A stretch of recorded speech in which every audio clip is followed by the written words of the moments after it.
choisi Jésus pour guider ma vie. Mon bien-aimé Jésus, il est à moi, je suis à lui. J'ai choisi Jésus pour guider ma vie. Mon bien-aimé Jésus, il est à moi, je suis à lui. J'ai choisi Jésus pour guider ma vie.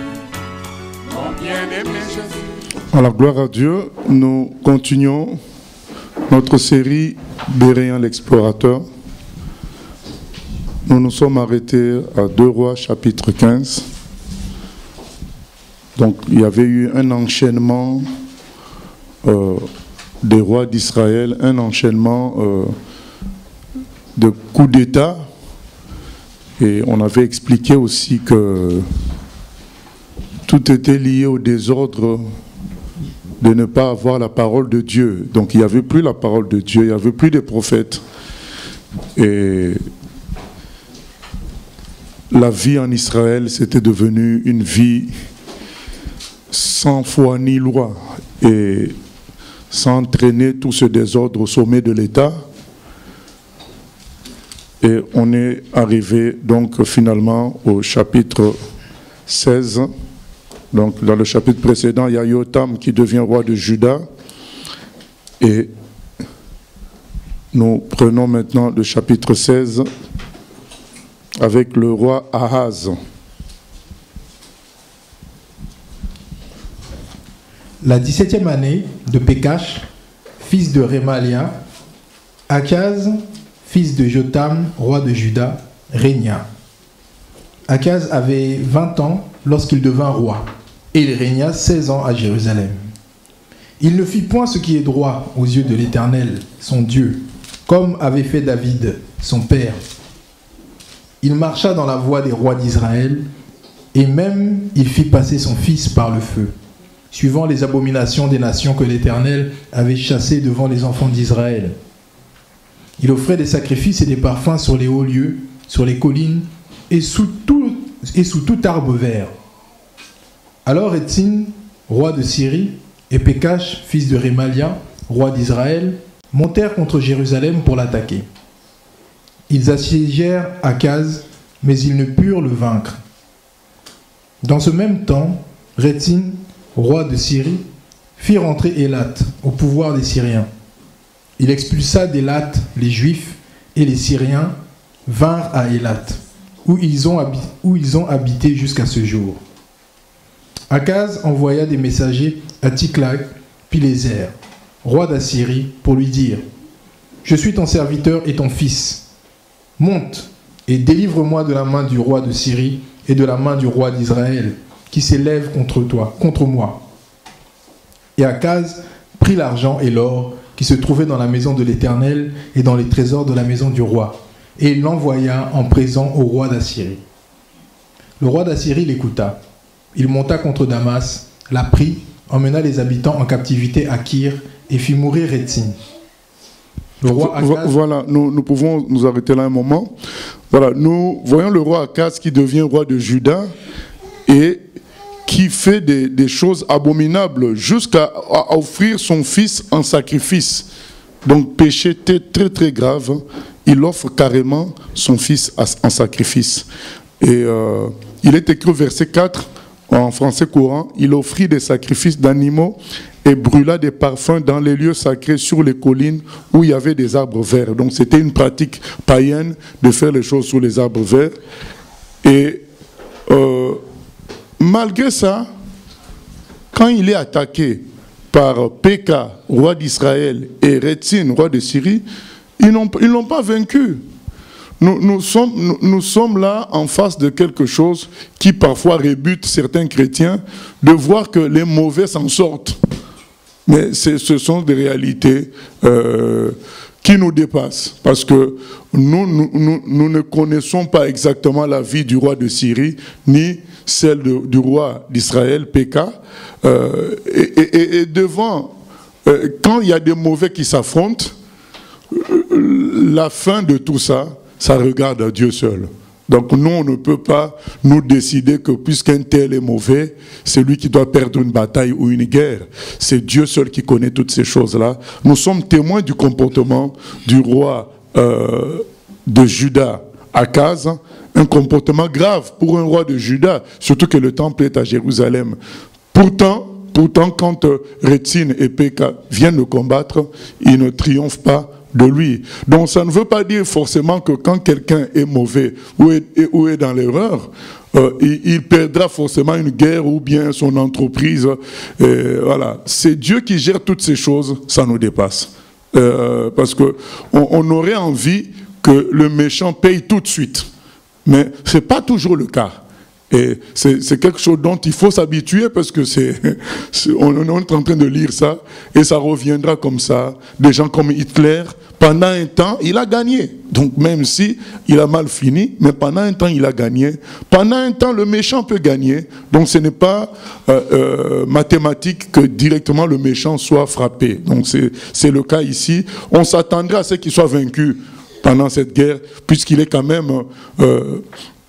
c'est lui qui est dépositaire de la vraie tradition juive, puisque le temple est à Jérusalem. On se dit, bon, comme il se comporte comme ça, certainement qu'il va être frappé pendant la guerre. Ça n'a pas été le cas.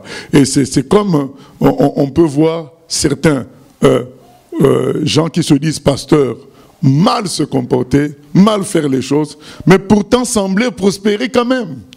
Voilà, donc c'est possible. Donc comme on voit là avec le cas d'Akaz, Dieu s'occupe de chaque humain selon sa sagesse à lui. Mais nous savons une chose, c'est que ce que quelqu'un sème, il va le récolter tôt ou tard. S'il sème la méchanceté, il récoltera le jugement de Dieu tôt ou tard. S'il sème la bonté, l'amour, la vérité, il récoltera aussi la faveur de Dieu tôt ou tard. Ça, on sait, c'est des principes immuables.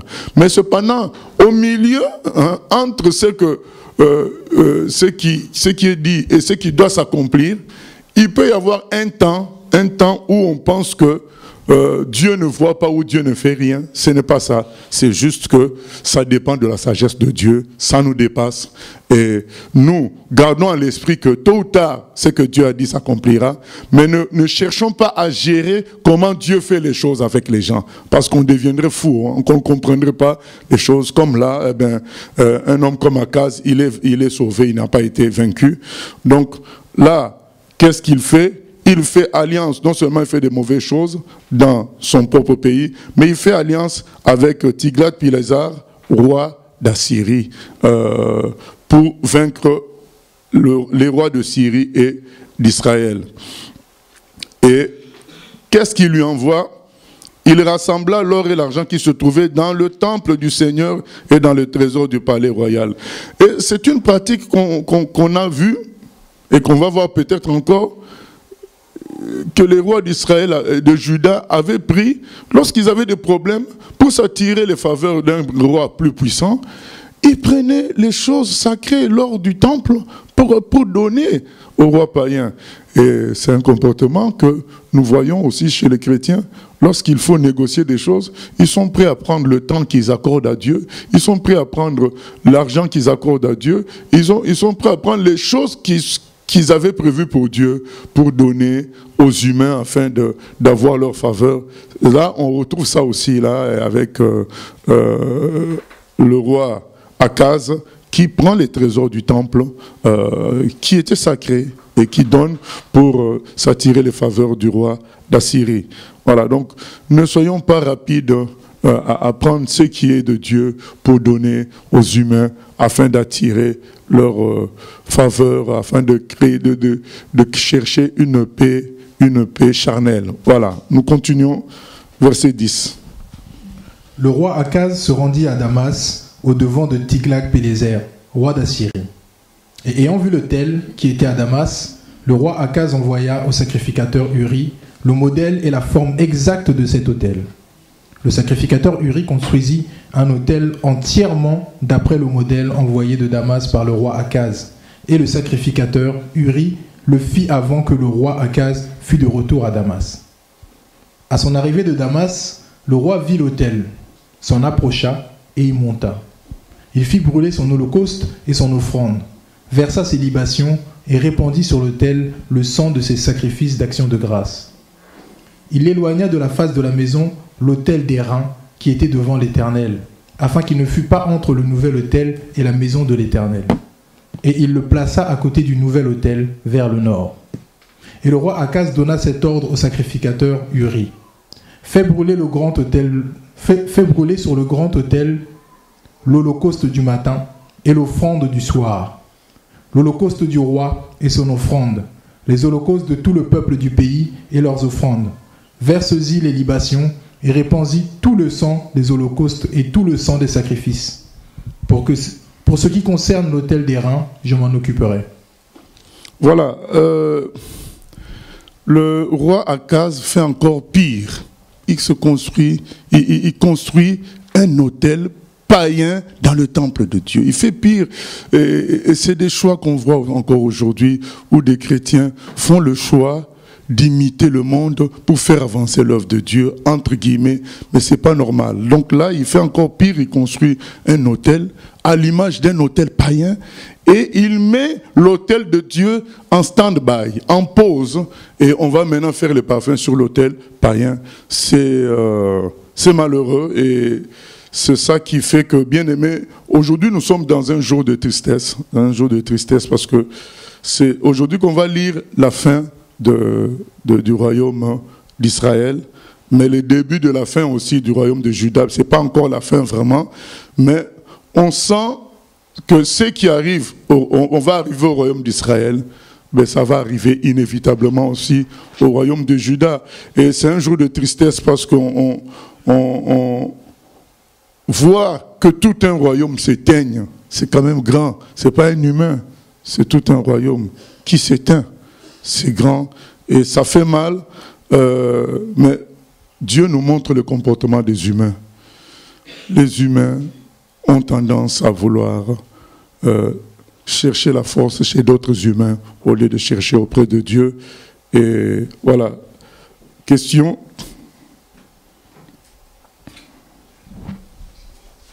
Oui, de rien. Je sais que les Juifs pratiquent le judaïsme et qu'ils n'ont pas le Saint-Esprit, mais quand eux lisent l'histoire comme on la lit, est-ce qu'ils comprennent les erreurs qu'ils ont faites et le pourquoi que Dieu les a exterminés, les a déportés, tout ça? Parce que pour nous, c'est évident. Là. Oui, le problème qui est là, c'est qu'ils ne lisent pas l'histoire comme nous on lit là. Et c'est aussi, mais ce que tu dis là est valable aussi pour les chrétiens. On ne lit pas la Bible voilà, comme on fait là souvent. Donc c'est des passages choisis par des prédicateurs et des gens peuvent faire toute une année comme ça avec ces passages choisis. Ils ont ce que les catholiques appellent le missel. Donc un livre qui contient des passages choisis à lire pendant une année. Les Juifs aussi ont un livre comme ça pour leur culte. Oui, leur culte, on peut appeler ça comme ça, leur culte à la synagogue. Mais à part ça, ils ont aussi le Talmud, qui est un livre de commentaires de rabbins. Donc, ce n'est pas la parole de Dieu. Donc, ils ont l'habitude de lire ces commentaires-là de rabbins. Un juif vous parlera plus de Rambam, donc un grand rabbin, voilà, de Rabbi Akiva. Ils vous parleront de leur grand rabbin, plus que de Moïse, plus que des Écritures. Parce que c'est comme ça dans leur vie, dans leur entourage, c'est ça qu'ils ont appris. Et c'est ça, le boulot le plus important que nous, on a, c'est de communiquer aux Juifs l'amour de lire la Bible. Parce qu'ils ne lisent pas, même rien que leurs écrits, ils ne lisent pas. Ils lisent plutôt ce que le système rabbinique leur propose. Et le système rabbinique ne va pas leur proposer de lire Ésaïe 53. Parce qu'ils savent bien que s'ils lisent Ésaïe 53, ils vont se penser à Jésus-Christ. S'ils lisent Psaume 22, ils vont passer à Jésus. Donc c'est ça la réalité d'un Juif. Un Juif, quand il naît, en face de lui, il y a le Talmud et les passages choisis de la Bible que son rabbin veut bien qu'il lise. Il ne lit pas systématiquement la Bible comme nous on lit, ce qui fait que beaucoup passent à côté de la vérité. Mais quand on lit comme ça, même nous les chrétiens, ça nous parle. On va lire ce que Dieu lui-même dit au chapitre 17. Ça nous parle, se dit, mais voilà, on a un problème, on a du mal à suivre tout simplement ce que Dieu dit, quoi. Donc on prend le chapitre... Non, on a fini le chapitre 16. Donc on finit le chapitre 16 et puis on attaque le chapitre 17. Le sacrificateur Uri se conforma à tout ce que le roi Akaz avait ordonné. Et le roi Akaz brisa les panneaux des bases et en ôta les bassins qui étaient dessus. Il descendit la mer de dessus les bœufs d'airain qui étaient sous elle, et il la posa sur un pavé de pierre. Il changea dans la maison de l'Éternel, à cause du roi d'Assyrie, le portique du sabbat qu'on y avait bâti et l'entrée extérieure du roi. Voilà, donc il change carrément le temple de Dieu à l'image du temple des païens. Voilà, donc c'est grave, mais on dit c'est grave, mais ça se fait encore aujourd'hui. Verset 19. Le reste des actions d'Akaz et tout ce qu'il a fait, cela n'est-il pas écrit dans le livre des chroniques des rois de Juda? Akaz se coucha avec ses pères et il fut enterré avec ses pères dans la ville de David. Et Ézéchias, son fils, régna à sa place. Voilà, nous attaquons le chapitre 17. La 12e année d'Akaz, roi de Juda, Osée, fils d'Éla, régna sur Israël à Samarie. Il régna 9 ans. Il fit ce qui est mal aux yeux de l'Éternel, non pas toutefois comme les rois d'Israël qui avaient été avant lui. Salmanasar, roi d'Assyrie, monta contre lui, et Osée lui fut assujetti, et lui paya un tribut. Mais le roi d'Assyrie découvrit une conspiration chez Osée, qui avait envoyé des messagers à So, roi d'Égypte, et qui ne payait plus annuellement le tribut au roi d'Assyrie. Le roi d'Assyrie le fit enfermer et enchaîner dans une prison. Et le roi d'Assyrie parcourut tout le pays et monta contre Samarie, qu'il assiégea pendant 3 ans. La 9e année d'Osée, le roi d'Assyrie prit Samarie et emmena Israël captif en Assyrie. Il les fit habiter à Chalash et sur le Chabor, fleuve de Gozan, et dans les villes des Mèdes. Voilà, donc là c'est la fin du royaume d'Israël. Donc on doit rappeler le royaume d'Israël dont on parle là, c'est les 10 tribus du nord. Donc il y a un premier royaume d'Israël que nous connaissons avec Saül, avec David et avec Salomon. Après Salomon, il y a division. 10 tribus vont avec Jéroboam au nord et au sud, ça reste 2 tribus, principalement Juda, Benjamin. Bon, il y avait quelques individus de la tribu de Siméon aussi, mais bon, on peut dire principalement la tribu de Juda, donc, et avec un peu de Benjamin. Et c'est ce qu'on va appeler le royaume de Juda. Et le royaume du nord, on va l'appeler le royaume de Samarie, ou bien le royaume d'Israël, tout simplement. C'est lui qui récupère le nom d'Israël. Donc aujourd'hui, quand on dit la fin du royaume d'Israël, il s'agit du royaume du nord. Le royaume de Juda est encore là. C'est le royaume du nord. Du nord, c'est fini. La 9e année d'Osée, le roi d'Assyrie prit Samarie et emmena Israël captif en Assyrie. Il les fit habiter à Chalash et sur le Chabor, fleuve de Gozan et dans les villes de Mède. Donc, il les enlève de là. Donc, les explications qui suivent nous montreront aussi donc d'où vient finalement ce qu'on appelle les Samaritains. C'est dû à ce qui s'est passé là. Donc, quand Salmanasar triomphe d'Israël, il vide le pays et il va prendre d'autres personnes, il va mettre à la place. C'est ce qui fait que plus tard, au temps de Jésus, ce que nous appelons Samarie et Galilée, c'est un peu cette zone-là. Et Judée, c'est la zone où les Juifs sont restés quand même en un bon nombre pour rester une race pure. Mais ça ne veut pas dire que les autres tribus avaient disparu, mais c'est la Judée qui concentrait la race vraiment originelle d'Israël. D'où les conflits qu'il va y avoir après entre les Samaritains et les Judéens. Tout ça, ça commence là. Ça commence par cette défaite-là. Défaite et puis déportation. On prend les Israélites, on les amène ailleurs et on va prendre d'autres peuples pour remplacer. Et Jésus maintenant, comprenez que Jésus, lui, il vient, sa ville d'origine, c'est Nazareth, pas la ville de naissance. La ville d'enfance, c'est Nazareth, mais qui se trouve dans la région de Galilée.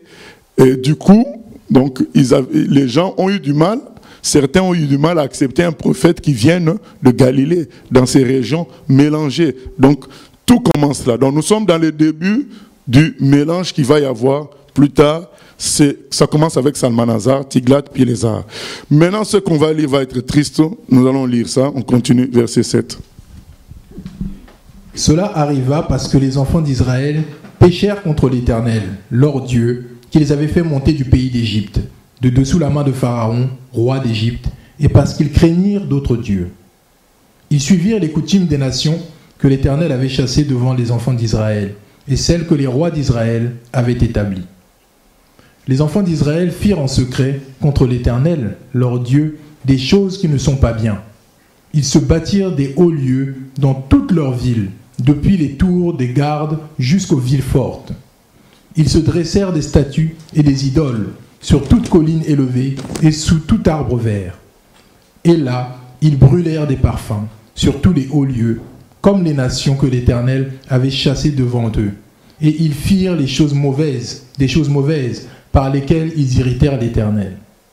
Ils servirent les idoles dont l'Éternel leur avait dit, « Vous ne ferez pas cela. » L'Éternel fit avertir Israël et Juda par tous ses prophètes, par tous les voyants, et leur dit, « Revenez de vos mauvaises voies, et observez mes commandements et mes ordonnances, en suivant entièrement la loi que j'ai prescrite à vos pères et que je vous ai envoyée par mes serviteurs les prophètes. » Mais ils n'écoutèrent point. Et ils roidirent leur cou, comme leurs pères qui n'avaient pas cru en l'Éternel, leur Dieu. Ils jetèrent ces lois, l'alliance qu'ils avaient faite avec leurs pères et les avertissements qu'ils leur avaient adressés. Ils allèrent après des choses de néant et ne furent eux-mêmes que néant, et après les nations qui les entouraient et que l'Éternel leur avait défendu d'imiter. Ils abandonnèrent tous les commandements de l'Éternel, leur Dieu. Ils se firent deux veaux en fonte, ils fabriquèrent des idoles d'Astarté, ils se prosternèrent devant toute l'armée des cieux, et ils servirent Baal.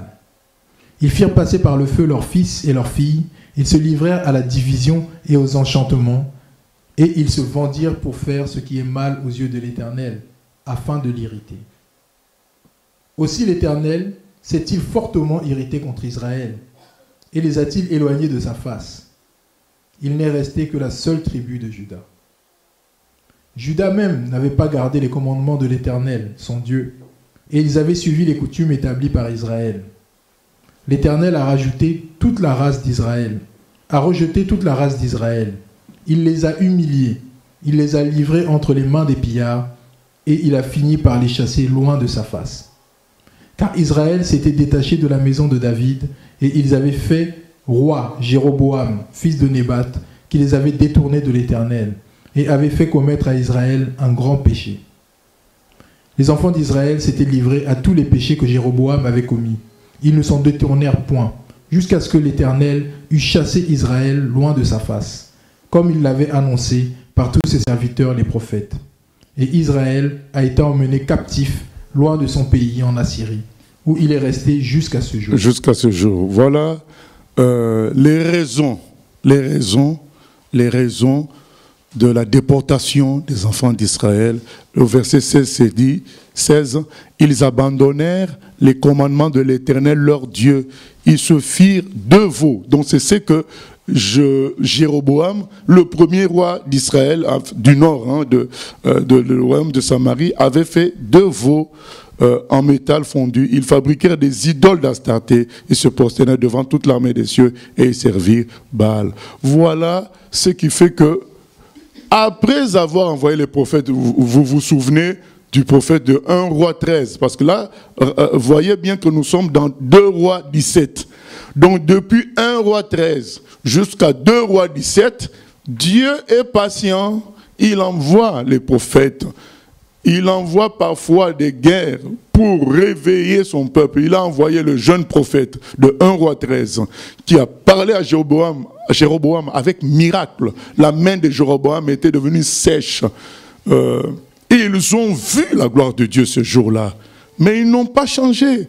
Et les rois qui sont venus ont continué jusqu'à ce qu'on a... Vous vous souvenez comment on avait introduit l'étude sur Élie? Élie, on avait expliqué que Élie est arrivé dans un contexte où il y a eu plusieurs rois qui n'avaient pas fait la volonté de Dieu. Donc il y avait au moins 50 ans d'apostasie, 50 ans de fausseté. Élie arrive, celui donc, dont on dit qu'il vient avec l'esprit de vérité. Élie arrive dans ce contexte-là, où il y a au moins 50 ans de fausseté. C'est là que Élie fait la confrontation avec les prophètes de Baal. Il triomphe. Bien-aimés, nous voulons quoi? Le Seigneur montre qu'il triomphe des prophètes de Baal et d'Astarté. Le peuple ce jour-là proclame que c'est l'Éternel qui est Dieu. Après quelque temps, il retourne encore au faux Dieu. Dieu envoie Élisée. Finalement, il envoie Jéhu. Jéhu qui élimine l'adoration de Baal du pays. Mais il n'élimine pas l'adoration d'autres choses, notamment les fameux veaux de Jéroboam sont toujours là en action. Et le Seigneur a envoyé encore d'autres prophètes, peut-être inconnus.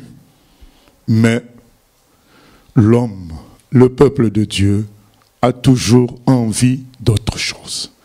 Vous savez, nous revenons toujours au péché de qui?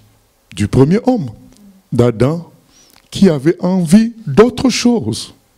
Le péché qu'on nous décrit dans Luc chapitre 15, du fils perdu, qui était chez son papa. Il avait tout. Il ne manquait pas de nourriture, il ne manquait pas de vêtements, il avait même des serviteurs. C'est lui-même qui le dit, c'est pas moi. C'est lui-même qui le dit, mais mon papa a des mercenaires, des serviteurs qui sont bien. Donc, imaginez la vie qu'il avait, s'il avait déjà tant de serviteurs. Vous voyez même la fête qui a été donnée quand il est revenu. Bon, alors, il manquait de rien, mais son problème, c'est qu'il avait envie d'autre chose. Retournons la leçon pour nous, bien-aimés. Notre grand problème, c'est qu'on a envie d'autre chose. Autre chose que ce que Dieu donne. Dieu t'a donné une famille, il t'a donné un pays, il t'a donné un travail. Mais toi, tu as envie toujours d'autre chose. Et certains même, ils ont ce dont ils avaient envie. Maintenant, ils ont ce dont ils avaient envie il y a 2 ans. Mais malgré ça, ils vont encore s'en fatiguer et avoir envie d'autre chose. C'est ça le problème, parce que il ne faut pas croire que ces gens-là sont partis vers les idoles parce qu'il manquait quelque chose avec l'Éternel. C'est pas ça. C'est que c'est le péché d'Adam qui continue à fonctionner en nous. Mais on doit résister à ce péché, puisque on sait comment Adam a fini. Il a fini par être rejeté. Donc on doit dire, Seigneur, comme l'apôtre nous le demande, nous devons apprendre à vivre dans le contentement. Le contentement. Accepter ce que Dieu nous propose. Dans ce que Dieu nous propose, il y a de quoi être heureux et bien. Il faut construire ça, négocier ça avec Dieu. C'est tout. Moi, ça me fait... Le chapitre 17 m'a attristé presque toute cette journée. Je dis, mais vraiment, regardons la patience du Seigneur depuis 1 roi 13 jusqu'à 2 rois 17. Ces gens-là, ils voulaient que Dieu démontre quoi? Et Dieu envoie Élie. Élie a bien démontré que Dieu était supérieur. Les gens disent, mais on ne voit pas ceci.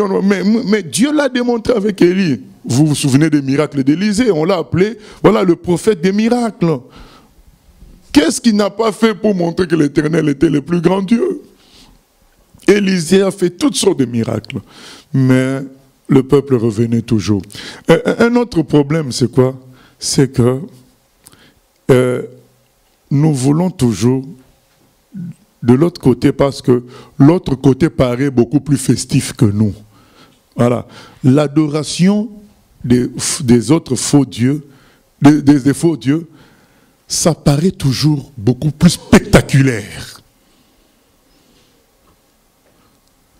Même si, vous allez me dire, mais oui, mais il y a des moments où on tuait des enfants. Oui, mais c'est spectaculaire, tuer un enfant.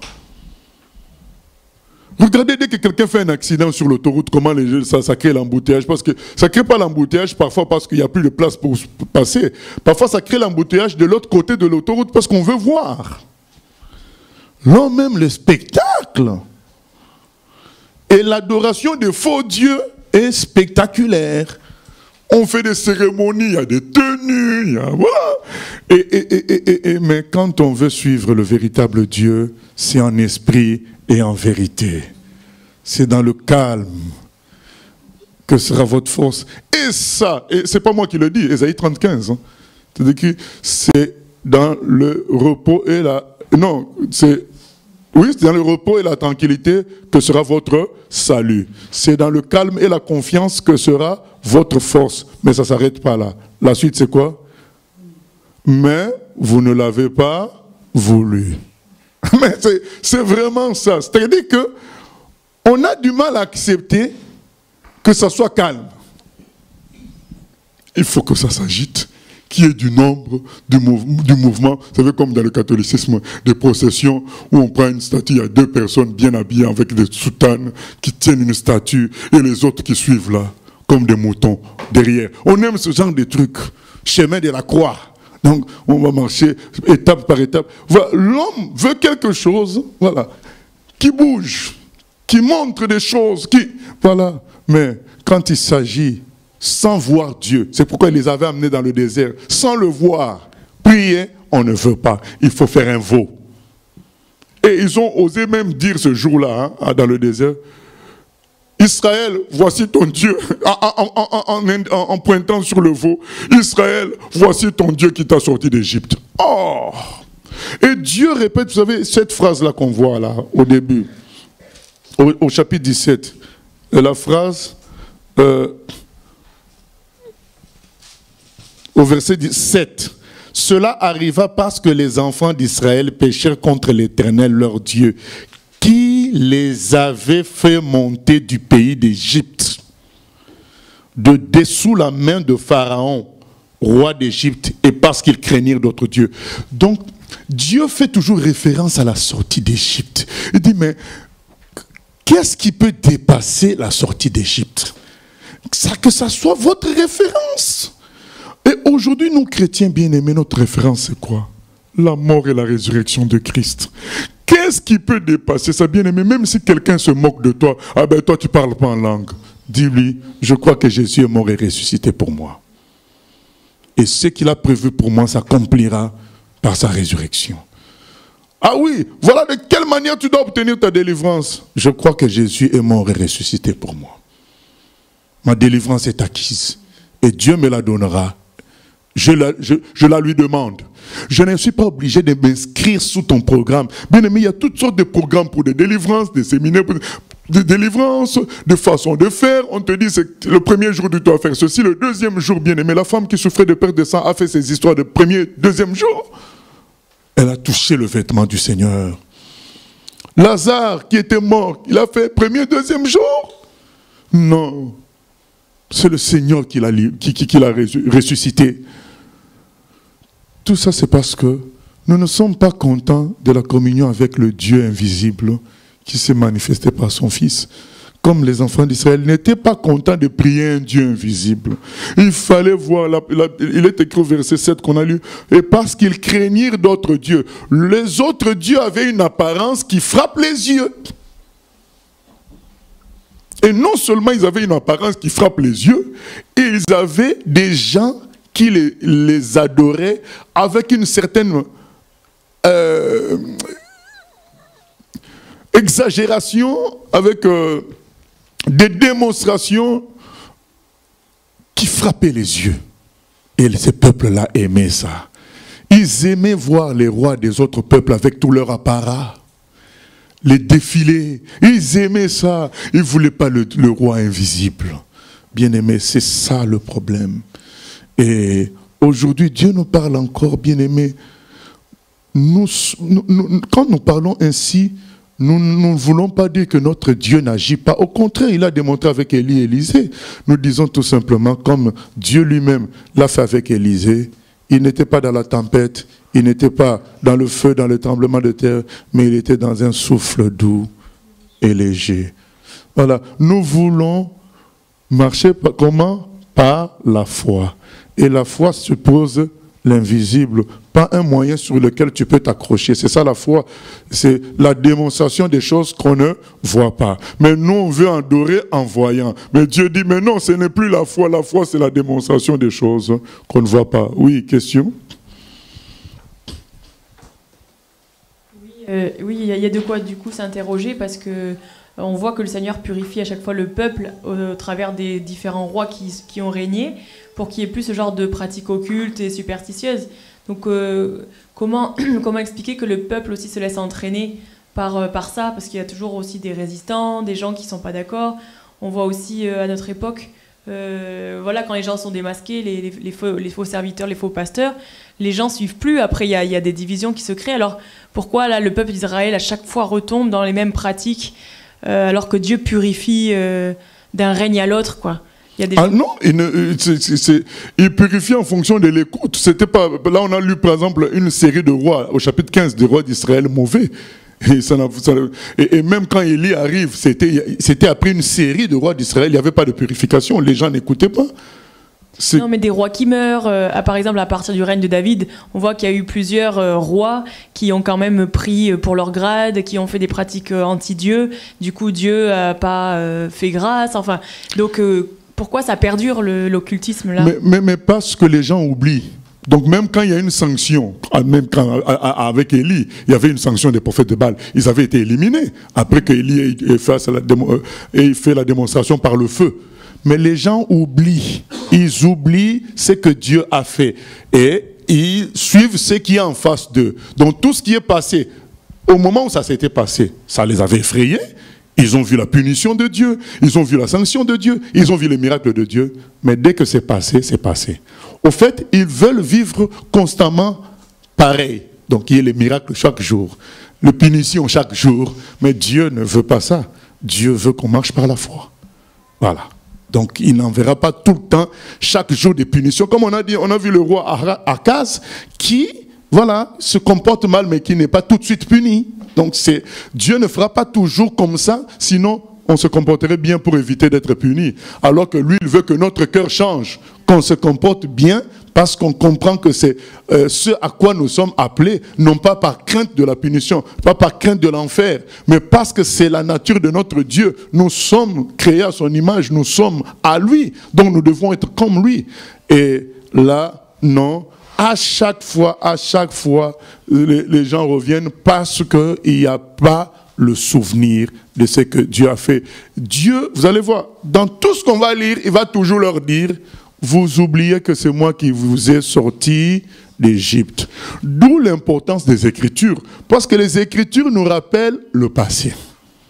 Le passé que notre mémoire perd, les Écritures sont là pour nous ramener à cela. Mais, donc c'est important de lire. Oui. En fait, je relève un passage là au verset, je crois que c'est verset 17, à la fin du verset, ils disent: ils se livrèrent à la divination et aux enchantements, ils se vendirent pour faire ce qui est mal aux yeux de l'Éternel, afin de l'irriter.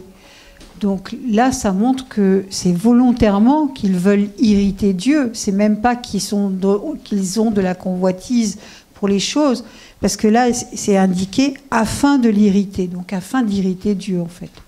Oui, mais c'est pas tout le temps que les gens vont faire afin. Parce que ça, c'est comment dire, ça c'est un verset, mais il y a plusieurs versets. Les autres versets qu'on a lus montraient bien qu'il y avait la convoitise, il y avait la crainte des autres dieux, mais il y a aussi un côté qui peut arriver où on veut prouver que le faux Dieu est meilleur que le Dieu du prophète qui est en train de nous prêcher. Voilà. Oui. Ouais.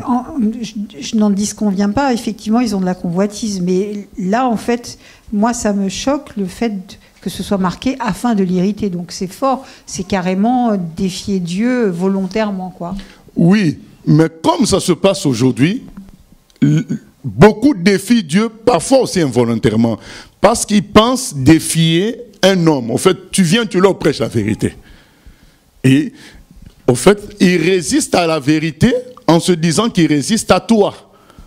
Et en réalité, c'est Dieu qui le défie. C'est ça que nous dit ce texte.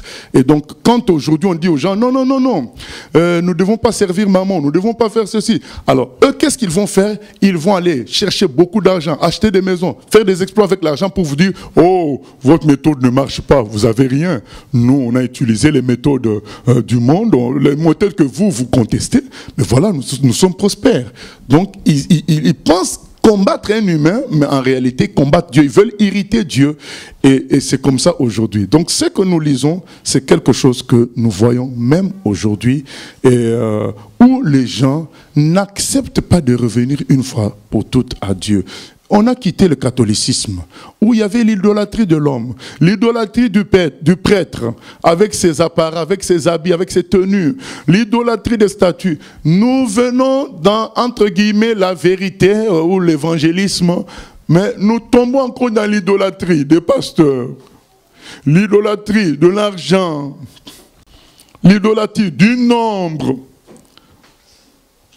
Mais bien aimé, regardez la vie de Pierre, de Paul. Lisez les actes des apôtres, lisez les épîtres. Vous allez voir que ces gens-là, ils ont tout connu. Ils ont connu le nombre, mais comme le petit nombre. Ils ont connu l'abondance, mais comme la prison. Au fait, qu'est-ce qui intéressait ces gens-là? C'est Jésus. C'est tout. C'est marcher avec le Seigneur qui intéressait Pierre, Paul, et faire sa volonté. Mais nous entrons avec nos idées. Je ne dis pas que Dieu Dieu n'a pas de projet, il a des projets. Mais dans tous ces projets-là qu'il nous confie, ce qui doit nous intéresser chaque jour, c'est de faire sa volonté. Il ne faut pas que les projets nous dépassent au point que finalement, nous allons chercher l'aide du monde pour accomplir les projets du Seigneur. Non, c'est ce qui se passe là avec le roi Akaz. Qu'est-ce qu'il a fait? Il est parti chercher l'aide de la Syrie pour se protéger, lui qui est peuple de Dieu. Pourquoi Dieu ne va pas le protéger? Mais lui va chercher l'aide d'Assyrie au point de compromettre le temple du Seigneur, de corrompre le temple du Seigneur, de changer les choses pour plaire au roi Salmanasar.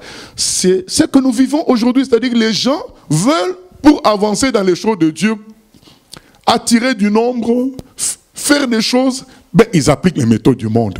Les appels intempestifs d'argent, toi tu donnes 100, tu seras béni, tu donnes 500, tu seras béni. Donc tout ça, c'est parce qu'ils se disent, vous voyez, hein, tout l'argent que nous recevons, ça sert à quoi?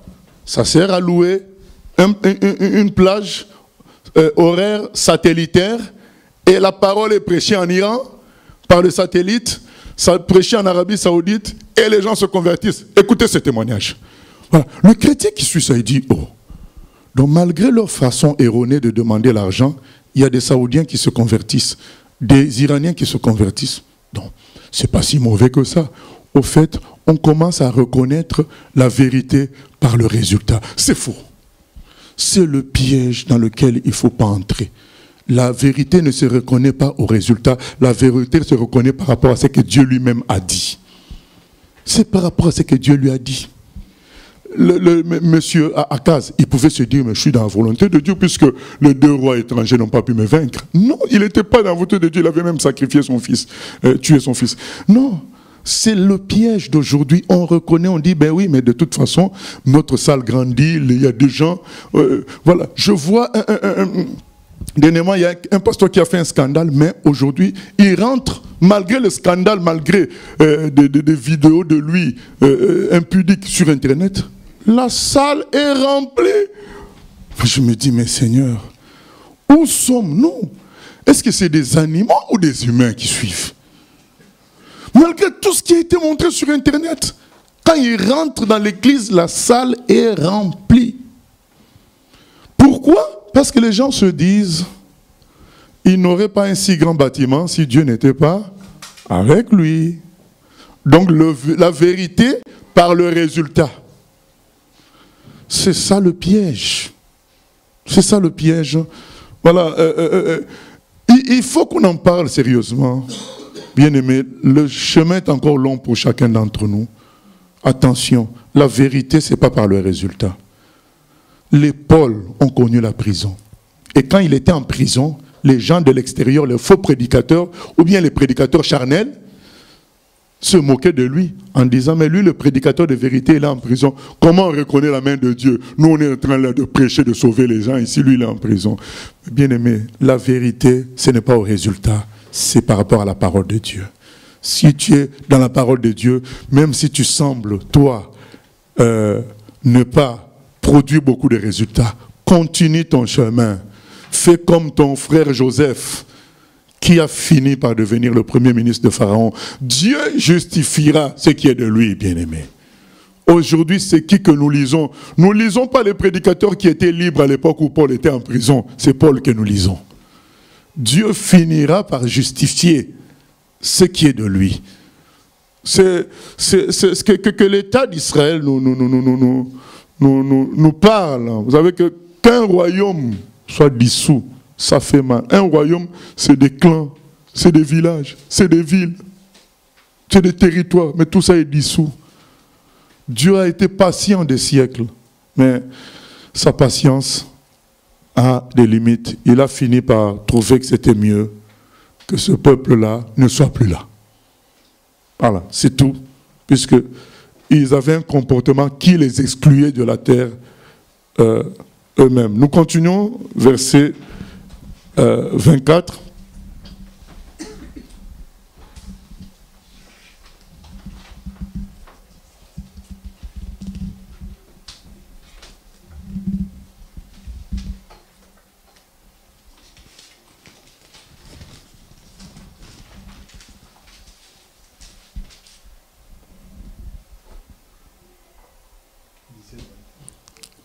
On s'était arrêté à quel verset? Oui, chapitre 17, 24.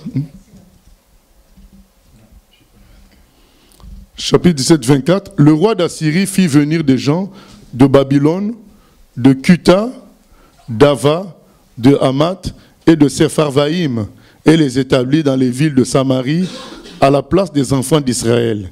Ils prirent possession de Samarie, et ils habitèrent dans ces villes. Lorsqu'ils commencèrent à y habiter, ils ne craignaient pas l'Éternel, et l'Éternel envoya contre eux des lions qui les tuaient. On dit au roi d'Assyrie, les nations que tu as transportées et établies dans les villes de Samarie ne connaissent pas la manière de servir le Dieu du pays. Et il a envoyé contre elles des lions qui les font mourir, parce qu'elles ne connaissent pas la manière de servir le Dieu du pays. Le roi d'Assyrie donna cet ordre. Faites-y aller l'un des prêtres que vous avez emmenés de là en captivité, qu'il parte pour s'y établir et qu'il leur enseigne la manière de servir le Dieu du pays. Un des prêtres qui avait été emmené captif de Samarie vint s'établir à Bethel et leur enseigna comment ils devaient craindre l'Éternel. Mais les nations firent chacune leur Dieu dans les villes qu'elles habitaient et les placèrent dans les maisons de hauts lieux bâtis par les Samaritains. Les gens de Babylone firent Sukkot Benoth, les gens de Kut firent Sukkot, les gens de Kut firent Nergal, les gens de Hamath firent Ashima, ceux d'Ava firent Nibchaz et Tartak. Ceux de Sepharvaïm brûlaient leurs enfants par le feu en l'honneur d'Adramélec et d'Anamélec, dieu de Sepharvaïm. Ils craignaient aussi l'Éternel et ils se créèrent des prêtres des hauts lieux, pris parmi tout le peuple. Ces prêtres offraient pour eux des sacrifices dans les maisons des hauts lieux. Ainsi, ils craignaient l'Éternel et ils servaient en même temps leur Dieu, d'après la coutume des nations d'où on les avait transportés. Ils suivent encore aujourd'hui leurs premiers usages. Ils ne craignent point l'Éternel et ils ne se conforment ni à leurs lois et à leurs ordonnances, ni à la loi et aux commandements prescrits par l'Éternel aux enfants de Jacob, qu'il appela du nom d'Israël. L'Éternel avait fait alliance avec eux et leur avait donné cet ordre. Vous ne craindrez point d'autres dieux, vous ne vous prosternerez point devant eux, vous ne les servirez point et vous ne leur offrirez point de sacrifice. Mais vous craindrez l'Éternel qui vous a fait monter, voilà toujours la même phrase, qui vous a fait monter du pays d'Égypte avec une grande puissance et à bras étendus.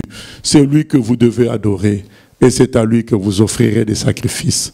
Vous observerez et mettrez toujours en pratique les préceptes, les ordonnances, la loi et les commandements qu'il a écrits pour vous.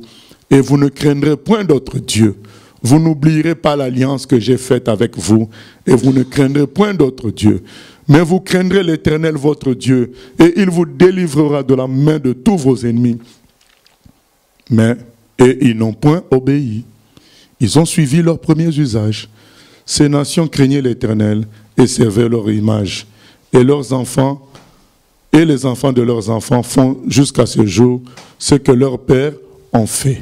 Alors, nous voyons bien la constitution de Samarie plus tard. C'est pourquoi, quand Jésus vient de Galilée, on dit à Nicodème, est-ce que toi, tu as déjà vu un prophète venir de la Galilée? Donc, ce texte nous montre ce qu'est devenu le royaume du Nord. C'est devenu un royaume de mélange. Donc, et voyant, même les païens, les non-juifs, ils comprennent que les lions sont envoyés par le Dieu de cette terre. Donc, pour arrêter tout ça, trouvons un prêtre de ce Dieu-là, qu'il prie son Dieu pour nous éviter ça. Mais alors que les Juifs eux-mêmes, les Israélites eux-mêmes, n'ont pas honoré Dieu, mais c'est les étrangers qui comprennent que c'est le manque d'honorer Dieu qui amène la malédiction. C'est ça qui fait mal. Vous savez que c'est maintenant certains païens avec une certaine clairvoyance qui nous corrigent. Quand ils viennent dans nos réunions, ils sont prêts à dire, mais ça c'est pas normal. Si votre Dieu, vous dites qu'il est tout puissant, mais pourquoi lui-même il ne vous donne pas les sous pour payer la salle? Il faut que vous demandiez l'argent comme ça, même plus que les publicitaires. Il y a un problème. Si votre Dieu, dont vous dites qu'il est tout puissant, mais pourquoi vous avez peur des satanistes? Il y a un problème. Donc, certains païens clairvoyants se disent, mais il y a un souci. Mais votre prédicateur là qui parle, mais vous ne voyez pas comment il met l'accent sur ses vêtements? Vous ne voyez pas comment il met l'accent sur les voitures? C'est maintenant les païens eux-mêmes qui trouvent que non, il y a un problème. Ce n'est pas comme ça qu'on doit adorer Dieu. Même eux-mêmes, ils ne se convertissent pas, mais ils disent, ce n'est pas comme ça. Cherchez, amenez-nous la véritable adoration. Et il y a des prêtres qui sont venus, mais qu'est-ce qui s'est passé? Œcuménisme. Donc on nous dit, ces gens-là craignaient l'Éternel, mais ils continuaient encore à adorer les faux dieux. C'est l'œcuménisme. À défaut d'être avec Dieu ou sans Dieu, qu'est-ce que les gens choisissent? L'œcuménisme. Donc c'est le milieu, tout est bon, tout est bien, donc on met tout ensemble, et il y a des pays d'Afrique où toute religion réussit. Donc dès que même si tu viens dire que je connais un Dieu qui est comme un moustique, donc tu auras toujours des gens qui vont venir l'adorer. Voilà. Donc voilà, les gens ne veulent pas du véritable Dieu qui est invisible, et comme ils ne veulent pas non plus être sans Dieu, alors ils font le mélange de Dieu sans problème. Au fait, qui est Dieu maintenant? C'est eux-mêmes. Ils décident quoi adorer, à quel moment. Donc c'est chacun de ces gens-là qui est Dieu. Bien-aimé, c'est le moment que Dieu lève des prophètes et des évangélistes qui vont aller dire au monde entier, ce que vous faites là est faux. Comme Jérémie sortait, était au temple, il était dehors là au temple, il attendait les gens qui sortaient ou qui entraient du temple pour dire, mais ce que vous faites là est faux. Vous pensez aller adorer Dieu, mais ce n'est pas Dieu. Vous êtes dans un mélange qui est faux. Bien-aimés, nous avons besoin, dans la prière, nous devons prier que Dieu suscite des gens qui vont dire, mais en réalité, ce que vous faites là, c'est que c'est votre propre adoration. Vous choisissez qui adorer, qui ne pas adorer. Vous choisissez quoi faire, quel mélange faire. C'est vous qui êtes vous-même votre propre Dieu. Parce que le véritable Dieu, on l'accepte tel que lui, il se présente. On ne décide pas comment il est. Il y en a qui disent, moi, ce que je comprends de Dieu. Non, il n'y a pas à comprendre. Il y a à accepter ce que lui, il est, comment lui, il se présente. C'est ça le véritable Dieu qui a fait les cieux et la terre. Il est invisible et il s'est révélé, il s'est manifesté par son Fils Jésus. Et c'est écrit, celui qui a le Fils a le Père. Celui qui n'a pas le Fils n'a pas non plus le Père. Donc toute forme d'écuménisme avec les musulmans, avec les catholiques, avec ceci, avec cela, c'est dû au fait que les gens, finalement, ils sont leur propre Dieu. Ils décident comment l'adorer. Vous savez, c'est écrit dans Luc 7,30. Qu'est-ce qui est écrit dans Luc 7,30? Luc 7,30. Dieu, il s'impose à nous. Soit tu refuses, soit tu acceptes. Mais il n'y a pas à toi soupeser les choses, regarder, évaluer. Non, il va s'imposer, il va se révéler. Soit tu acceptes, soit tu refuses. Mais les pharisiens et les docteurs de la loi, en ne se faisant pas baptiser par lui, ont rendu nul à leur égard le dessein de Dieu. Donc, on nous dit qu'en refusant de se faire baptiser par Jean-Baptiste, les pharisiens, qui étaient pourtant qui? Ils étaient des représentants officiels de Dieu. Ils étaient des chercheurs de Dieu. C'était des amoureux officiellement de Dieu. Mais qu'est-ce qui nous est dit? Qu'ils ont arrêté le plan de Dieu pour eux. Donc Dieu s'est arrêté avec eux. C'était fini avec Dieu. Pourquoi? Parce qu'ils ont refusé de se faire baptiser par Jean-Baptiste. Bien-aimé, il ne suffit pas de prononcer le nom de Dieu. Il faut que tu te soumettes à son plan pour toi. Il ne suffit pas de parler Dieu, Dieu, Dieu, je cherche Dieu, je m'habille, les pharisiens s'habillaient pour Dieu. Et tout était pour Dieu. Mais quand maintenant Dieu vous envoie son messager, allez, vous résistez. Mais Dieu vous dira, mais vous m'avez résisté à moi-même, donc vous ne voulez pas de moi. Parce que si c'est de moi que vous vouliez, moi je vous ai envoyé Jean-Baptiste. Pourquoi vous n'avez pas accepté? Ils vont avoir aucune raison, aucun argument. Ils vont dire quoi? Jean-Baptiste a fait quoi? Rien du tout.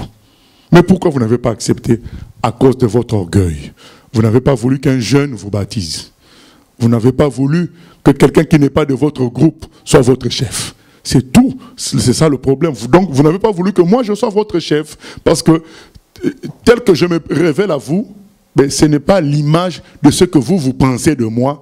Et à partir de là, vous avez refusé. Mais non. On n'a pas à penser de Dieu. On a accepté ce qu'il est. C'est très important, bien-aimé. S'imaginer Dieu, ça ne compte pas. Il faut le prendre tel qu'il est. Et je peux vous dire que ce n'est pas facile de présenter Dieu tel qu'il est. Parce qu'en présentant Dieu tel qu'il est, même les expérimentés de Dieu peuvent te rejeter. C'est le cas des pharisiens. Quand Jean-Baptiste vient tel que Dieu est, eux ils disent, ah non, non, non, non, ce type veut nous appauvrir. Ah non, non, non, non, non, non, ce type veut, il nous compare à tout le monde. Nous, on va se faire baptiser comme tout le monde. Ah non, nous, on est quand même exceptionnels. Mais non, devant Dieu, il n'y a pas quelqu'un d'exceptionnel. Donc quand Jean-Baptiste veut araser, veut niveler, ah non, non, non, tu ne nivelles pas, il faut que nous, on soit toujours en haut. Ah ben, Dieu, lui, il nivelle. Tous ont péché, ils sont privés de la gloire de Dieu. Voilà. Et ils ont résisté, ils ont refusé. Et les enfants d'Israël n'acceptaient pas Dieu tel qu'il se présentait. Invisible, avec la parole, la simplicité et la foi. Eh bien, ils ont refusé ça. Et à chaque fois, ils retournaient sur ce qui accrochait les yeux, ainsi de suite. Mais Dieu a tout fait. C'est un passage, le 17, là, c'est vraiment triste, mais Dieu, c'est comme si Dieu nous expliquait à nous, quoi. Vous voyez, j'ai tout fait. Mais ils n'avaient pas compris. Voilà, donc, et ça nous rappelle la parabole de vigneron. La parabole de vigneron qu'on va lire dans Matthieu chapitre 21, je crois. La parabole de vigneron. Parce qu'on ne va pas attaquer le chapitre 18 à cause du fait que c'est quand même un chapitre spécial. Ça commence avec l'histoire d'un grand, le roi Ézéchias. Voilà, donc on veut pas couper ça. Donc, la parabole de vigneron, soit 21, soit 22. 21-33, voilà. Écoutez une autre parabole. Il y avait un homme, maître de maison, qui planta une vigne. Il l'entoura d'une haie, y creusa un pressoir et bâtit une tour. Puis il la ferma à des vignerons et quitta le pays. Lorsque le temps de la récolte fut arrivé, il envoya ses serviteurs vers les vignerons pour recevoir le produit de sa vigne. Les vignerons, s'étant saisis de ses serviteurs, battirent l'un, tuèrent l'autre et lapidèrent le troisième. Il envoya encore d'autres serviteurs, en plus grand nombre que les premiers, et les vignerons les traitèrent de la même manière. Enfin, il envoya vers eux son fils, en disant, « Ils auront du respect pour mon fils. » Mais quand les vignerons virent le fils, ils dirent entre eux, « Voici l'héritier. Venez, tuons-le et emparons-nous de son héritage. » Et ils se saisirent de lui, le jetèrent hors de la vigne et le tuèrent. Maintenant, lorsque le maître de la vigne viendra, que fera-t-il à ces vignerons? Ils lui répondirent, « Il fera périr misérablement ces misérables, et il affermera la vigne à d'autres vignerons, qui lui en donneront le produit au temps de la récolte. » Jésus leur dit, « N'avez-vous jamais lu dans les Écritures, la pierre qu'ont rejetée ceux qui bâtissaient est devenue la principale de l'angle. C'est du Seigneur que cela est venu. Et c'est un prodige à nos yeux. C'est pourquoi je vous le dis, le royaume de Dieu vous sera enlevé et sera donné à une nation qui en rendra les fruits. Celui qui tombera sur cette pierre s'y brisera, et celui sur qui elle tombera sera écrasé. » Voilà ce que Jésus donne, qui résume ce qu'on est en train d'aller au chapitre 17. C'est-à-dire que le Seigneur donne la vigne au roi de l'époque, au prêtre de l'époque. Dit, gérez-moi ma vigne. La vigne, c'est Israël. On voit aussi dans Isaïe 5, où le Seigneur dit, allez, on tue. Troisième série, on tue. Finalement, c'est ce qui se passe avant Jésus. C'est que les gens ont refusé d'écouter les prophètes. Et c'est nous qui le disons, ce n'est pas écrit. Pendant 400 ans, de Malachie à Matthieu, il n'y a plus rien. Et Dieu finit par envoyer son Fils, en se disant, au moins mon Fils, les humains vont l'écouter. Voilà. Au moins lui, mon peuple, va reconnaître son Dieu d'une manière physique. Au moins à travers ce Fils-là. Mais eux, quand ils voient le Fils, les dignitaires, les pharisiens, les prêtres, les sadducéens, se disent, aïe, il veut prendre notre place. Qu'est-ce qu'on fait? Allez, on le tue à la croix. Mais ce faisant, ils exécutaient aussi le plan de Dieu. Ils ont été piégés. Mais cependant, ils l'ont quand même rejeté.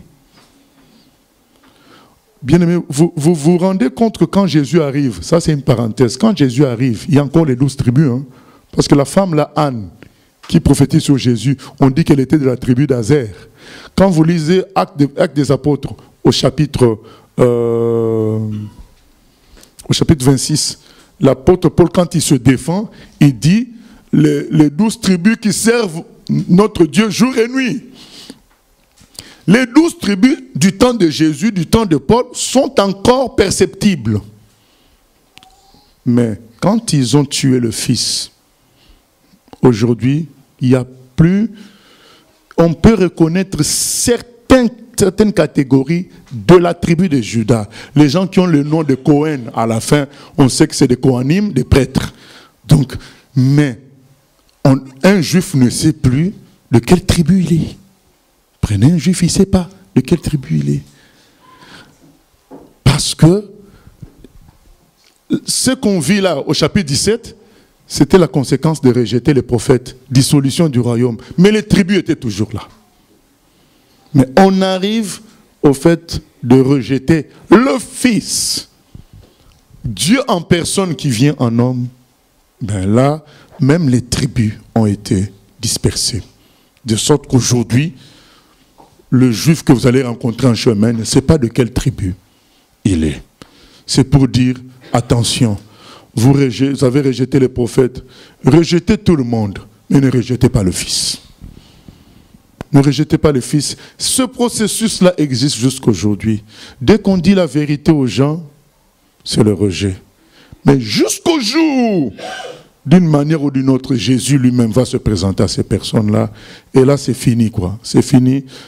Oui, Question. Question Internet. Il y a 2 questions. La première, on voit que dénoncer les doctrines ou des actes ne font pas changer les cœurs des gens et que les soi-disant ministères de dénonciation font rentrer les gens dans une sorte de religiosité et de fausse humilité sans pour autant changer. On voit là encore que le peuple, malgré les avertissements du passé, n'a pas fait demi-tour.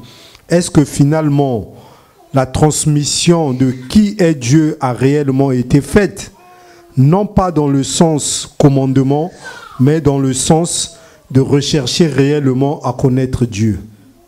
Oui, la transmission a été faite par Élie, par Élisée, ces gens-là. Mais le peuple, ce n'est pas le Dieu qu'ils attendent. Ils veulent autre chose. Le problème est là. C'est-à-dire que nous, on doit accepter Dieu tel qu'il se présente. Et j'ai répété ça à plusieurs reprises. Dieu, ce n'est pas à nous de l'imaginer comme on l'entend. On doit le prendre tel que lui dit, je suis comme ça. C'est un des problèmes de l'homme. Il se crée son propre Dieu dans sa pensée, de sorte que quand il est face maintenant au véritable Dieu qui se présente selon sa parole, il a tendance à ne pas l'accepter comme tel. Moi, je vous donne des exemples. Quand le Seigneur dit qu'il faut le manger dans Jean chapitre 6 pour aller dans le royaume des cieux, mais tout le monde l'a quitté. Mais quand on dit à Pierre, pourquoi vous ne quittez pas? Il dit, où irions-nous? C'est toi qui as les paroles de la vie éternelle. Donc Pierre a compris que c'est Jésus qui était branché à l'éternité. Même s'il avait dit quelque chose qui était troublant, ça ne changeait pas qui il était. Donc, mais les autres, dès qu'ils ont entendu quelque chose de troublant, ils ont dit, mais ça contredit tout ce qu'on a déjà, tous ceux qu'on a toujours pensé, qu'on ne doit pas manger un homme, qu'on ne doit pas sacrifier un homme, ça contredit tout ça. Mais ils ont complètement oublié à qui ils avaient affaire. Quelqu'un qui ne leur demande pas l'argent, quelqu'un qui ne ment pas, quelqu'un qui fait les miracles qu'il fait là, et surtout quelqu'un qui dit la parole nette de Dieu. Il dit quelque chose, tu ne comprends pas. Pose la question, mais ils ont préféré s'en aller. Parce qu'au fond d'eux, je peux vous dire que ce n'est pas seulement cette phrase-là qui les a embêtés. Ce qui les a embêtés réellement, c'est Jésus. Ce que Jésus était comme serviteur de Dieu, ça ne les arrangeait pas. Au fait, c'est ça qui embête les humains. Ils sont embêtés par ce que Jésus, sa simplicité, sa vérité, son amour. À un moment donné, quelqu'un qui ne veut pas accepter Dieu tel qu'il se présente, il craquera. Il y a des gens, je vous ai raconté l'histoire d'une dame qui avait suivi son mari en Inde, et ils ont travaillé 40 ans en Inde. Bien aimé, 40 ans, c'est beaucoup, hein? Un enfant qui naît, voilà, qui étudie, qui finit, qui prend son permis, qui se marie, qui a aussi des enfants encore. Pendant 40 ans, elle a travaillé avec lui en Inde.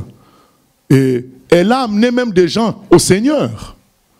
Mais le jour où son mari est mort, le mari pasteur est mort, eh bien cette dame est devenue esclave des séries télévisées. Et ce sont ces petits-enfants qu'elle a amenés au Seigneur qui lui disaient, mais mamie, qu'est-ce qui te prend aujourd'hui? Tu ignores Dieu. Pourquoi? Parce qu'on lui a enlevé en réalité son Dieu qui était son mari. Mais si tu ne savais pas ça, si tu l'avais vu cette femme 5 ans ou 10 ans avant que son mari ne meure, tu allais dire, quelle servante de Dieu. Elle suit son mari docilement, qui sert Dieu en Inde. Tu l'aurais félicité. Mais Dieu, un jour, nous montrera qui est qui. Le jour où il enlève le mari, c'est là qu'on a su que cette femme-là n'était pas consacrée à Dieu, mais plutôt à son Dieu, qui était son mari. Voilà. Mais, voilà, tôt ou tard, quelqu'un qui n'a pas pris Dieu tel qu'il se présente, il craquera. Il y aura une facette de Dieu qui va le faire craquer. Il va dire, ah non, si c'est ça, c'est pas la peine, quoi. Voilà. Il y aura un jour. Il y a des gens qui ont craqué puisque leur papa a été tué. Il y a des gens qui ont craqué, voilà. Mais bien aimé, je ne veux pas dire que même les vrais n'ont pas de crise. Il y a des crises, mais on revient. Quand je parle de craquer, c'est fini, quoi. Je parle pas de crise, voilà. Oui, oui. Deuxième question. Dans le cas cité tout à l'heure du faux pasteur, malgré les preuves, il y a toujours du monde dans son assemblée. Ces gens-là ne sont-ils pas frappés de torpeur par Dieu? C'est possible. Si Dieu les a prévenus à plusieurs reprises, ils n'ont pas écouté, oui, ils peuvent être frappés par la puissance d'égarement. Oui, c'est possible. Mais je reviens sur ça. Quand on dit les ministères, ça ne change pas les gens. Effectivement, les ministères de dénonciation ne vont pas changer les gens. Mais ça peut apporter un certain éclairage, puisque c'est des gens qui fouinent un peu, qui cherchent, qui amènent des preuves de ce qu'ils disent. Voilà, bon, ça peut aider un peu, mais ce qui peut changer quelqu'un, c'est Jésus. C'est tout. Il n'y a pas... On a beau dénoncer le mal, c'est pas ça qui va changer les gens. Ce qui change, c'est Jésus. La vie ne se trouve qu'en Jésus. C'est Jésus qu'on doit présenter aux gens. Quand Jésus est dans quelqu'un, la personne est même à même de voir les faux. Parce qu'il a la nature de Christ. Il sait qui est Jésus. Et donc à chaque fois qu'il voit un pasteur, il va le comparer à Jésus. Si ça ne matche pas, non, si ça ne va pas ensemble, il sait que c'est pas un vrai. Donc c'est le moyen qu'on peut donner aux gens de juger, c'est leur parler de Jésus. Parle de Jésus tout le temps. Parle de Jésus. Et quand quelqu'un qui reçoit Jésus est face à quelqu'un qui n'est pas de Jésus, il le saura. Parce que ça ne correspond pas au Jésus qui est en lui. Ce n'est pas en passant tout notre temps à dénoncer. De temps à autre, on égratigne un peu ces faux serviteurs en disant ce qu'ils sont et ce qu'ils font pour informer aussi. Et pour dire qu'on n'est pas d'accord, parce que souvent, certains aussi nous mélangent à tout le monde. Donc on dit non, nous on n'est pas d'accord avec ceci, mais on va passer plus de temps à parler de Jésus. Parce que c'est lui qui change un cœur, qui transforme et qui donne la vie éternelle. Voilà. Oui.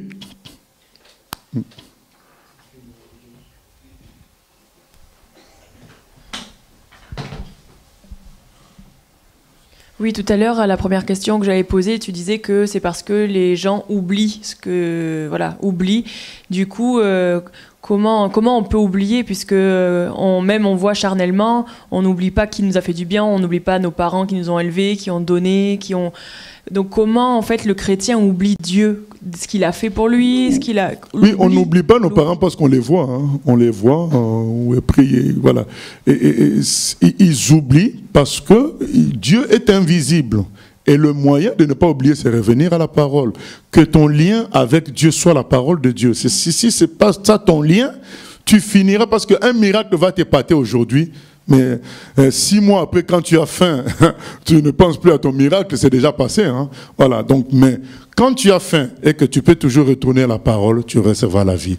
Quand on a dit à Jésus, transforme ces pierres en pain, il a dit, l'homme vivra de toute parole qui vient de la bouche de l'Éternel. Ce lien qui doit être entre nous et Dieu, ça doit être la parole. Parce que c'est la parole qui va nous rafraîchir toujours la mémoire. C'est la parole qui contient ce que dit 2 Timothée 3,16, la puissance de Dieu pour nous aider à faire sa volonté. Voilà. Donc au final, c'est comme si quand le Seigneur, Dieu les a fait sortir d'Égypte, il a quand même ouvert la mer, il les a fait passer à pied sec. Ça, c'est comme, on peut dire, c'est comme si c'était pas assez. Ils ont oublié ça. Ça, c'est plus...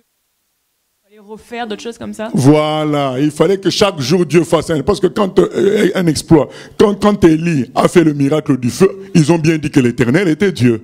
Mais Dieu ne va pas vous maintenir en lui par des miracles, parce que sinon Adam ne serait jamais perdu. Adam a péché alors qu'il avait, lui, constamment les merveilles de Dieu en face de lui. Malgré ça, il a péché quand même. Dieu a changé de système. Maintenant, il nous maintient à lui par la foi. Les choses ont changé et nous n'acceptons pas ça. Et on dit, mais non, nous voulons retourner dans la condition d'Adam, voir la gloire tout le temps. Mais oui, mais ça ne l'a pas empêché de pécher. Parce que malgré tout, il a voulu toujours autre chose. Autre chose. Donc, il faut qu'on retienne ça. Nous, aujourd'hui, notre problème, c'est voir tout le temps des grandes choses pour se maintenir. C'est un vrai problème, puisque Dieu veut qu'on vive par la foi. Et c'est ce qui explique qu'on aura tout le temps des épreuves et des tribulations, parce que sans les épreuves et les tribulations, comment on vérifie la foi? Comment il y a la foi? Il n'y a pas de foi. Donc on en aura tout le temps. Donc les gens qui pensent que j'ai éliminé une épreuve aujourd'hui, demain je vais éliminer la deuxième, samedi, j'élimine la troisième, c'est bon. J'entre dans un temps de repos. Tu te trompes. Mardi, il y en aura une autre encore. Voilà. Donc, afin que nous vivions toujours par la foi. Par la foi. Maintenant, l'erreur d'Adam, dont nous devons aussi nous séparer, c'est dans l'envie d'autre chose.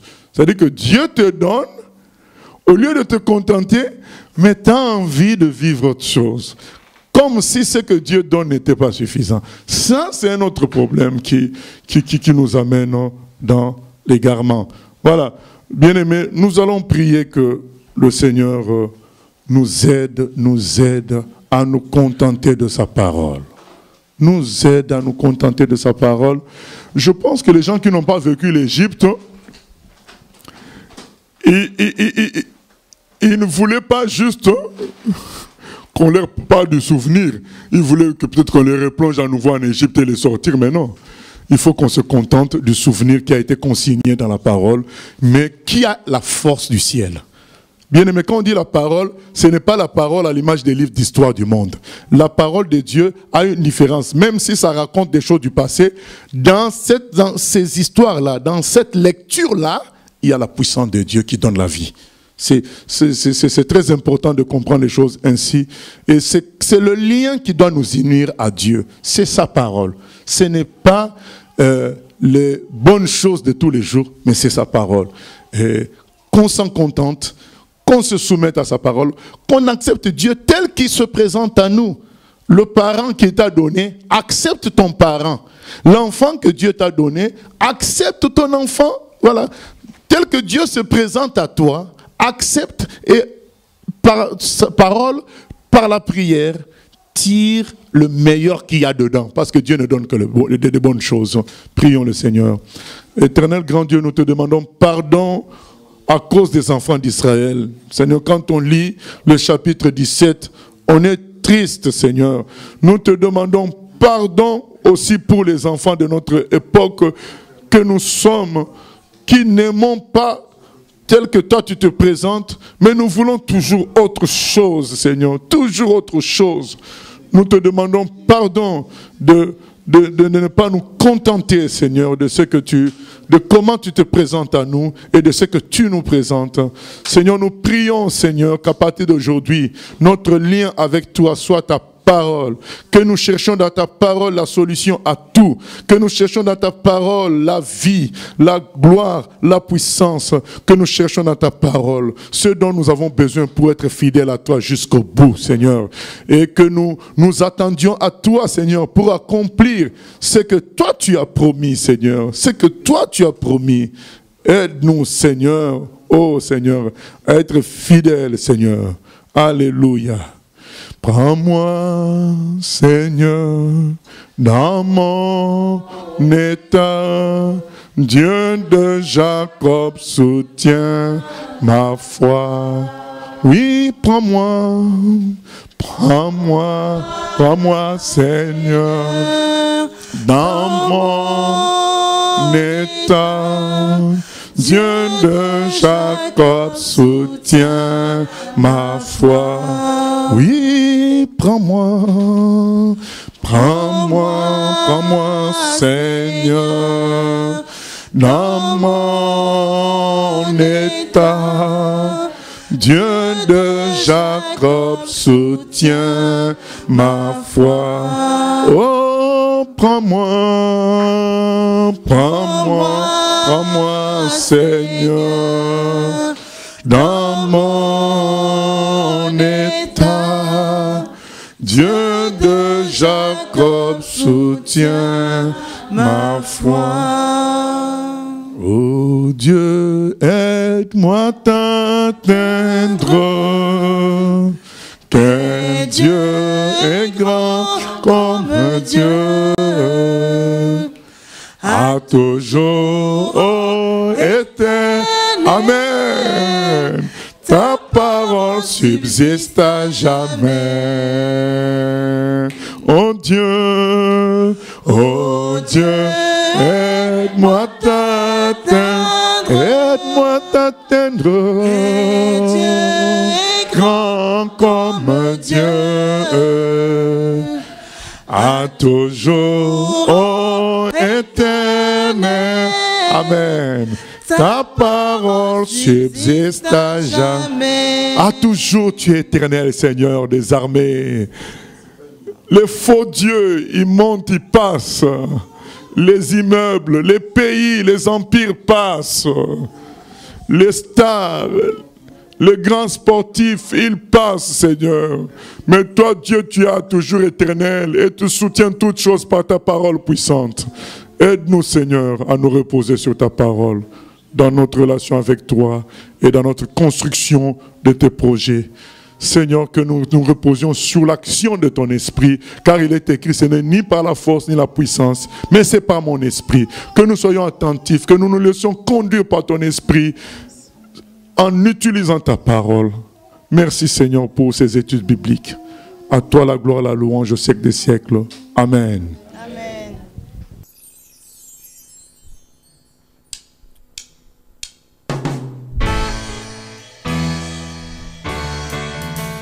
J'ai choisi Jésus pour guider ma vie. Mon bien-aimé Jésus, il est à moi, je suis à lui. J'ai choisi Jésus pour guider ma vie. Mon bien-aimé Jésus, il est à moi, je suis à lui. J'ai choisi Jésus pour guider ma vie. Mon bien-aimé Jésus, il est à moi, je suis à lui.